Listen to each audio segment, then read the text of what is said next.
नमस्कार दोस्तों, स्वागत है आप सभी का मेरे इस यूट्यूब चैनल पर। आज मैं आप सबके लिए बृहस्पतिवार व्रत कथा लेकर आई हूँ। आइए सुनते हैं। प्राचीन काल में भारतवर्ष में एक बड़ा प्रतापी और दानी राजा राज्य करता था। वह ब्राह्मण और गुरु की सेवा करता था। वह गरीबों की सहायता करता था और उसके द्वारा से कोई भी याचक कभी भी निराश होकर नहीं लौटता था। परंतु यह सब उसकी रानी को अच्छा नहीं लगता था। वह न तो व्रत करती और न ही भगवान की पूजा करती और न ही किसी को एक भी पैसा दान में देती थी। वह राजा को भी ऐसा करने से मना करती थी, लेकिन राजा नियम से व्रत, पूजा, दान आदि कार्य करता था। एक दिन राजा शिकार खेलने के लिए वन में चला गया। महल में रानी और दासी थी। उस समय बृहस्पति देव साधु के रूप में महल के दरवाजे पर भिक्षा मांगने आए। साधु ने रानी से भिक्षा मांगी तो वह बोली, हे साधु महाराज, मैं इस दान और पुण्य से परेशान हो गई हूँ। इस कार्य के लिए तो मेरे पतिदेव ही बहुत है। इस समय वे यहाँ नहीं हैं। मुझे गृह कार्यों से ही समय नहीं मिल पाता। मैं सोचती हूँ कि इस धन के रहने से तो निर्धन रहना ही अच्छा है। फिर यह सारा काम धाम तो नहीं करना पड़ेगा। इसलिए अब आप कोई ऐसा उपाय बतावे कि सारा धन नष्ट हो जावे और मैं आराम से रह सकूं। साधु वेशधारी बृहस्पति देव ने कहा, हे देवी, तुम यह क्या कह रही हो? भला संतान और धन से कोई दुखी होता है? हे देवी, इन दोनों को तो सभी चाहते हैं। पापी व्यक्ति भी धन और पुत्र की इच्छा करते हैं। यदि तुम्हारे पास धन अधिक है तो इसका सदुपयोग करो। भूखे मनुष्य को भोजन कराओ, वस्त्रहीनों को वस्त्र दो, प्याऊ लगवाओ, कुआं, तालाब, बावड़ी, बाग बगीचों आदि बनवाओ तथा निर्धनों की कुंवारी कन्याओं का विवाह कराओ। इस प्रकार के कर्मों से तुम्हारा और तुम्हारे कुल का यह श्लोक परलोक में फैलेगा और तुम्हें स्वर्ग की प्राप्ति होगी। परंतु रानी पर साधु की बातों का कोई प्रभाव नहीं पड़ा। उसने कहा, हे साधु महाराज, मुझे ऐसा धन नहीं चाहिए जिसे मैं अन्य लोगों को दान देती रहूं तथा जिसे रखने और संभालने में ही मेरा सारा समय नष्ट हो जाए। साधु ने कहा, हे देवी, यदि तुम्हारी ऐसी ही इच्छा है तो जैसा मैं बताता हूँ तुम वैसा ही करना। इससे तुम्हारी यह इच्छा पूरी हो जाएगी। तुम बृहस्पतिवार के दिन घर को गोबर से लीपना, अपने केसों को पीली मिट्टी से अच्छी तरह से धोकर स्नान करना, कपड़े धोबी के यहाँ धुलने डालना, राजा से कहना कि वह हजामत करवाए। इस प्रकार 7 बृहस्पतिवार तक करने से तुम्हारा सारा धन नष्ट हो जाएगा। यह कहकर साधु महाराज रूपी बृहस्पति देव वहाँ से चले गए। साधु ने जैसा कहा था, रानी के ने 7 बृहस्पतिवार तक वैसा ही करने का निश्चय किया। साधु के कहे अनुसार कार्य करते हुए अभी केवल 3 बृहस्पतिवार ही बीते थे कि बृहस्पति देव के कोप से उसकी सारी धन संपदा नष्ट हो गई। भोजन के लिए वे दोनों तरसने लगे। तब राजा ने रानी से कहा, हे रानी, तुम यहाँ रहो, मैं परदेश जाता हूँ। यहाँ पर मुझे सभी मनुष्य जानते हैं, इसलिए मैं यहाँ कोई कार्य नहीं कर सकता। देश चोरी परदेश भीख बराबर है। यह कहकर राजा परदेश चला गया। वहाँ उसे और कोई काम न मिला तो वह जंगल से लकड़ी काटकर लाने और शहर में ले जाकर बेचने लगा। इस प्रकार वह अपना जीवन व्यतीत करने लगा। इधर राजा के बिना रानी और दासियां दुखी रहने लगी।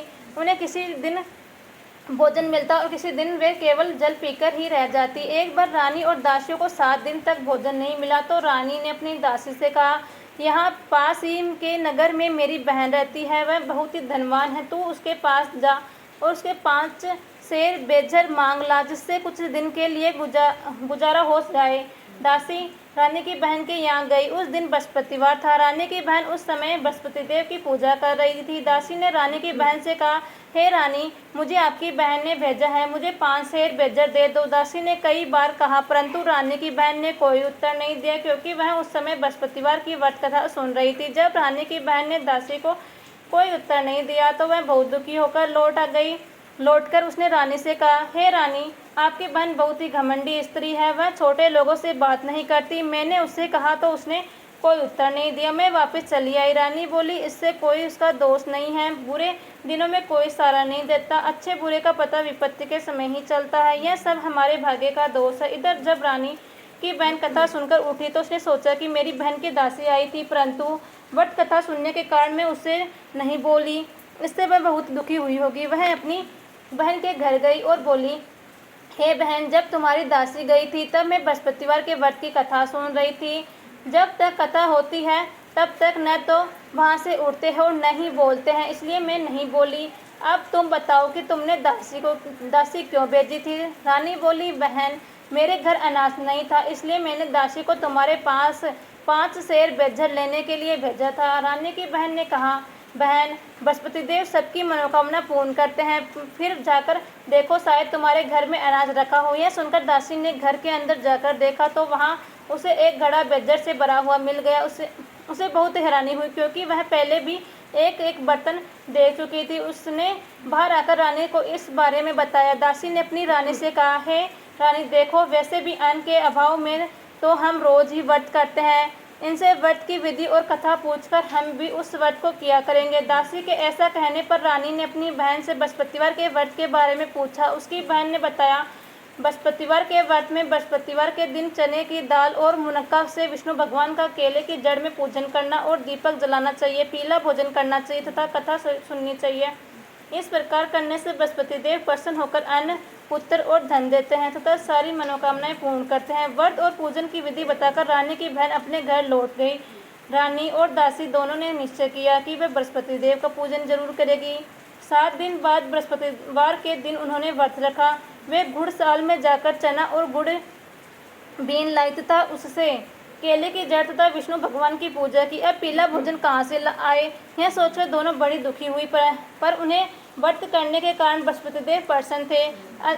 अतः वह एक साधारण व्यक्ति के रूप में 2 थालों में पीला भोजन लेकर आए और दासी को देकर बोले, यह भोजन तुम्हारे और तुम्हारी रानी के लिए है, तुम दोनों इसी भोजन को करना। दासी भोजन पाकर बहुत प्रसन्न हुई और रानी के पास जाकर बोली, रानी जी, भोजन कर लो। रानी को भोजन के आने के विषय में कुछ भी पता नहीं था, इसलिए उसने दासी से कहा, जा तू ही भोजन कर ले, क्यों व्यर्थ में हमारी हंसी उड़ा रही है। दासी बोली, एक व्यक्ति भोजन दे गया। अब दोनों ने बृहस्पति देव को नमस्कार कर भोजन किया। उसके बाद वे दोनों प्रत्येक बृहस्पतिवार को बृहस्पति देव का व्रत और पूजन करने लगी। बृहस्पति देव की कृपा से उनके पास फिर से धन हो गया, परंतु रानी पहले की तरह ही आलस्य करने लगी। तब दासी ने कहा, देखो रानी, तुम पहले भी इसी तरह आलस्य करती थी और तुम्हें धन को रखने में कष्ट होता था, इसी कारण से सारा धन नष्ट हो गया था। अब बृहस्पति देव की कृपा से फिर से धन मिला है तो तुम्हें पुनः आलस्य होने लगा है। बड़ी कठिनाइयों के बाद हमने यह धन पाया है, इसलिए तुम्हें दान पुण्य करना चाहिए, भूखे मनुष्यों को भोजन कराना चाहिए तथा प्याऊ लगवानी चाहिए, दीनहीनों को दान देना चाहिए, कुआं आदि का निर्माण करवाना चाहिए, पाठशालाएं बनवानी चाहिए, निर्धनों की कुंवारी कन्याओं का विवाह करवाना चाहिए और धन को शुभ कार्यों में खर्च करना चाहिए, जिससे तुम्हारे कुल का यश बढ़े और तुम्हें स्वर्ग प्राप्त हो। दासी की बात सुन मानकर रानी ने इसी प्रकार सत्य कार्य करने लगी। उसका यश चारों ओर फैलने लगा। उधर जब राजा प्रदेश गया तो वहाँ बहुत दुखी रहने लगा। वह प्रतिदिन जंगल में जाकर लकड़ियाँ काट कर लाता और उन्हें शहर में जाकर बेचता था। एक दिन राजा दुखी होकर अपने बीते हुए दिनों को याद करके रोने लगा। तभी वहाँ बृहस्पति देव एक साधु के रूप में आए और राजा के पास आकर बोले, हे लकड़हारे, तुम इस सुनसान जंगल में किस चिंता में खोए हुए बैठे हो, मुझे बताओ। यह सुनकर राजा साधु को प्रणाम कर बोला, हे प्रभु, आप तो सब जानते हो। यह कहकर राजा ने साधु को अपनी सारी कहानी सुना दी।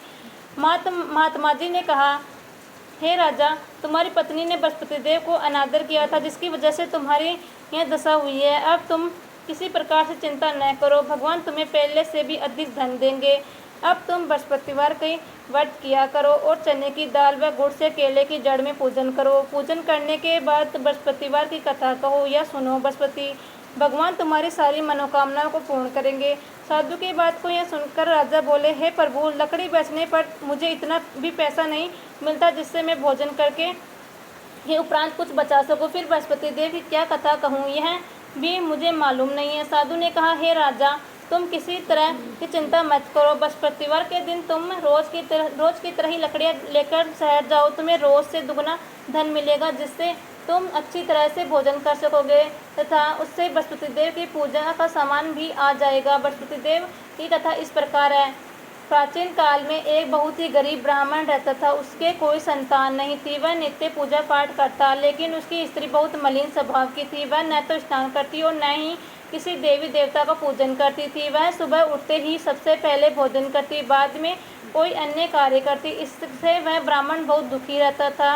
वह पत्नी को बहुत समझाता पर वह कुछ नहीं सुनती थी। भगवान की कृपा से ब्राह्मण की पत्नी के एक कन्या उत्पन्न हुई। बड़ी होने पर वह कन्या नित्य प्रातः स्नान करके भगवान विष्णु की पूजा करती और बृहस्पतिवार का व्रत भी करती। पूजा समाप्त कर विद्यालय जाती तो अपनी मुट्ठी में जौ भरकर ले जाती और विद्यालय के मार्ग में डालती जाती। वे सारे जो सोने के हो जाते तो विद्यालय से लौटते समय उन्हें बीनकर घर ले आती। एक दिन वह बालिका उन सोने के जौ को सूप से फटक कर साफ कर रही थी। तभी उसके पिता ने कहा, बेटी, सोने के जौ फटकने के लिए तो सूप भी सोने का ही होना चाहिए। अगले दिन बृहस्पतिवार था। उस बालिका ने व्रत रखा और बृहस्पति देव से प्रार्थना की, हे प्रभु, यदि मैंने सच्चे मन से आपकी पूजा की है तो मुझे सोने का सूप दे दो। बृहस्पति देव ने उसकी प्रार्थना को स्वीकार कर लिया। प्रतिदिन की तरह ही वह बालिका जौ फैलाती हुई विद्यालय चली गई। विद्यालय से लौटकर जौ बीनते समय उसे बृहस्पति देव की कृपा से सोने का सूप मिल गया। उसे घर लाकर वह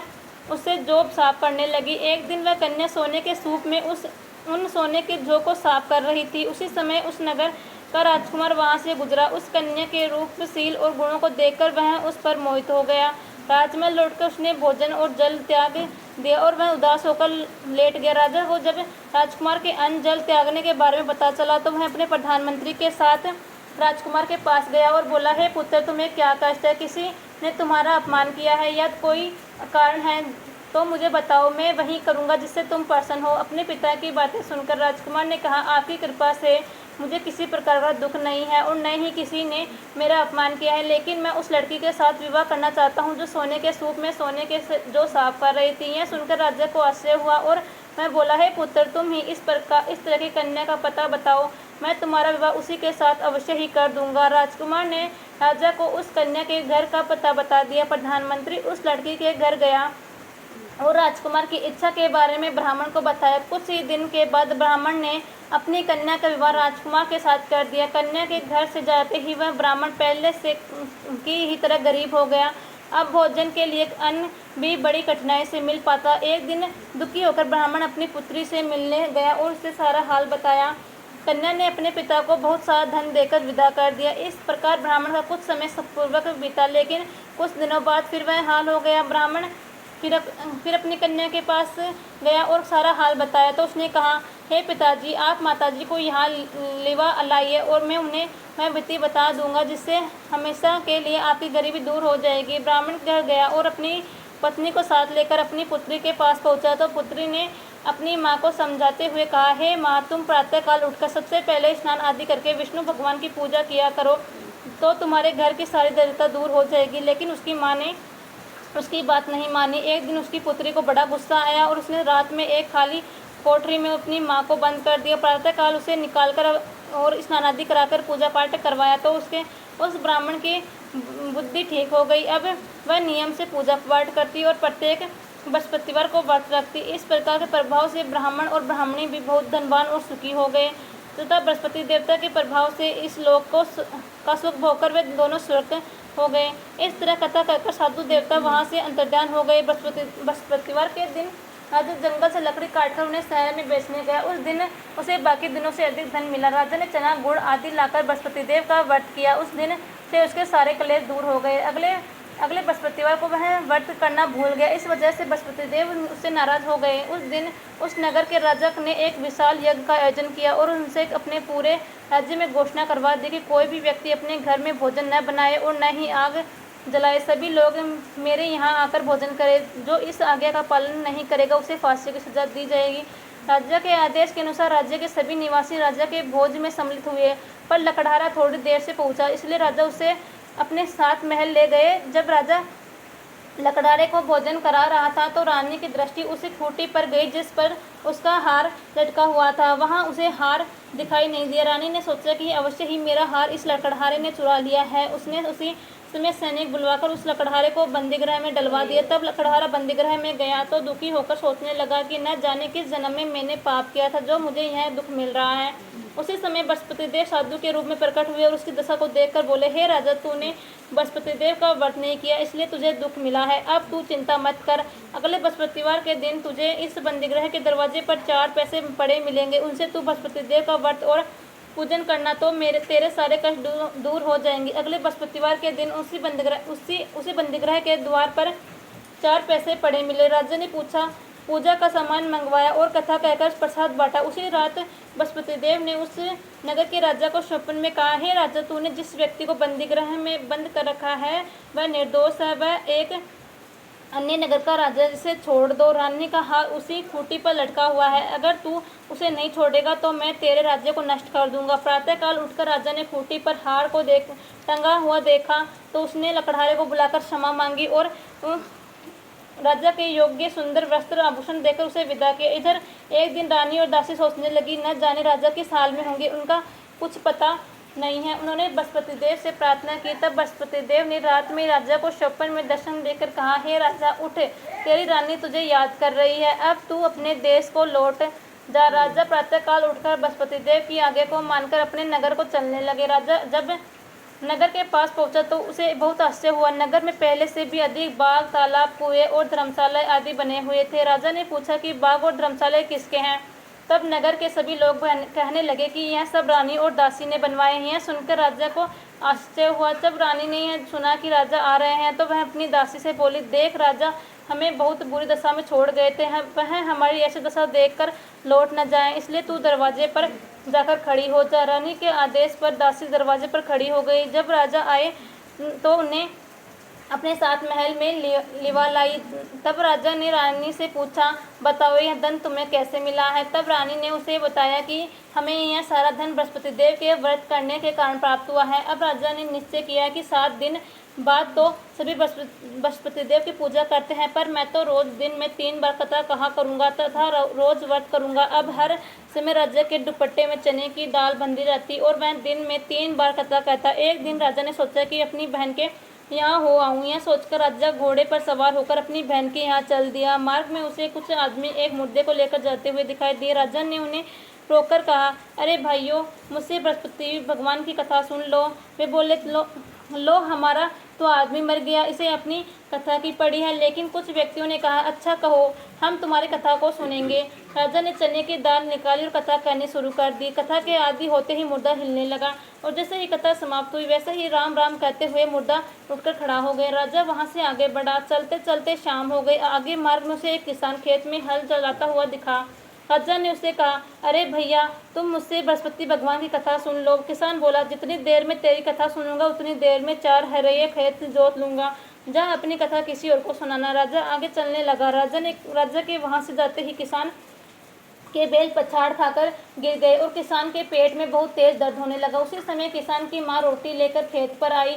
जब उसने अपने पुत्र की यह दशा देखी तो उसने सारा हाल पूछा। किसान ने सारी बात बता दी। किसान की माँ दौड़ी दौड़ी राजा के पास गई और उनसे कहने लगी, मैं तुझसे कथा सुनूंगी, तू अपनी कथा मेरे खेत पर चलकर कहना। राजा ने लौटकर खेत पर जाकर कथा कही, जिससे बैल उठकर खड़े हो गए और किसान के पेट में दर्द होना भी बंद हो गया। राजा अपनी बहन के घर पहुंचा। बहन ने भाई का बड़ा स्वागत किया। दूसरे दिन प्रातःकाल राजा जागा तो उसने देखा कि सभी व्यक्ति भोजन कर रहे हैं। राजा ने अपनी बहन से पूछा, क्या कोई ऐसा व्यक्ति है जिसने भोजन न किया हो और जो मेरी बृहस्पतिवार की कथा सुन ले। बहन ने कहा, हे भैया, यहाँ के लोग पहले भोजन करते हैं और बाद में अन्य काम करते हैं। फिर भी यदि पड़ोस में कोई ऐसा हो तो मैं देख आती हूँ। यह कहकर बहन देखने गई, लेकिन उसे कोई भी ऐसा व्यक्ति नहीं मिला जिसने भोजन न किया हो। फिर वह पड़ोस के एक कुम्हार के घर गई जिसका लड़का बहुत बीमार था। इस कारण उसके यहाँ 3 दिन से किसी ने भोजन नहीं किया था। रानी ने उस कुम्हार से अपने भाई की कथा सुनने के लिए कहा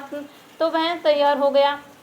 राजा ने उसके घर जाकर बृहस्पतिवार की कथा कही, जिसे सुनकर उसका लड़का ठीक हो गया। अब तो सभी लोग राजा की प्रशंसा करने लगे। एक दिन राजा अपनी बहन से बोला, हे बहन, अब मैं अपने घर चलूँगा, तुम भी तैयार होकर चलो। राजा की बहन ने अपनी सास से अपने भाई के साथ जाने की अनुमति मांगी तो सास ने कहा, चली जा, पर अपने लड़कों को साथ में न ले जाना, क्योंकि तेरे भाई की कोई संतान नहीं है। बहन ने अपनी भाई से कहा, हे भैया, मैं तो चलूँगी, लेकिन कोई बच्चा नहीं जाएगा। तो राजा बोला, जब कोई बच्चा ही नहीं चलेगा तो तुम ही चलकर क्या करोगे। दुखी मन से राजा अपने घर लौट आया। घर आकर राजा ने अपनी रानी से कहा, हम निसंतान हैं, इसलिए लोग हमसे परहेज करते हैं। रानी ने कहा, हे प्रभु, बृहस्पति देव ने हमें सब कुछ दिया है, तो वे हमें संतान भी अवश्य देंगे। उसी रात बृहस्पति देव ने राजा को स्वप्न में संतान प्राप्त होने का आशीर्वाद दिया। रानी गर्भवती हुई और 90 महीने उसने एक सुंदर पुत्र को जन्म दिया। तब राजा ने अपनी रानी से कहा, हे रानी, स्त्री बिना भोजन के रह सकती है, पर बिना कहे नहीं रह सकती। मेरी बहन के आने पर